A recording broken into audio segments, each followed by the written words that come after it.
Look at that. Would you believe it? Touchdown, Wisconsin. Ron, you're back in the Rose Bowl, Pasadena area. I mean, it certainly has to bring back some great memories for a two-time MVP. Well, yeah, definitely. You know, it's just great to be back out here, and especially with having Coach Alvarez as the coach.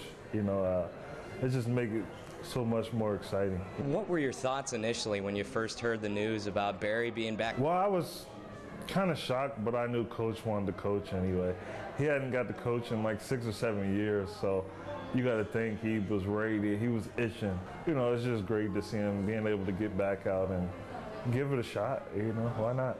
Based on your experiences with Coach in the locker room before the games, do you have any insight on what he may say to the team on Tuesday before they run out on that field?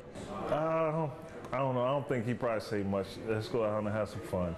You know, the biggest thing is have fun. You know, especially for him, it's probably fun now because it's just great. Like seeing Coach kind of got that little twinkle in his eye, you know, kind of like, oh, Coach, okay, you looking like when we played, you know. Obviously, a win against Stanford would advance him to 4-0 career in the Rose Bowl. What do you think that would do to his legacy? I probably think he'll be a piece of gold, you know, like a piece of gold. You probably wouldn't be able to touch him, you know.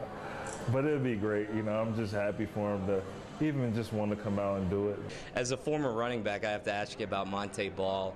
He'll be playing his final game in the Rose Bowl. What are your thoughts on his just entire career as a Badger, what he's been able to do? Well, I think he's been great. You know, he's been playing well, you know, especially for the different situations he's been put in. With him being able to stick it out and work as hard as he did, I just kind of take my hat off to him. Do you think Barry will be the difference for Wisconsin this time around? I think with Coach being there, it kind of calms the guys down. He don't curse you out. You fumble the ball, running the sideline. He ain't gonna curse you out. He'll just talk to you. And I think that's good for the guys rather than, hey, I can't believe you, you fumbled and Next time you get out there, you better do this. You know, Coach like, hey, next time you get out there, just show the guys what you're about. I think that's the difference that Coach brings in. Like, don't show the world what you're doing. Show your team what you're doing first, you know, and I think that's a big thing.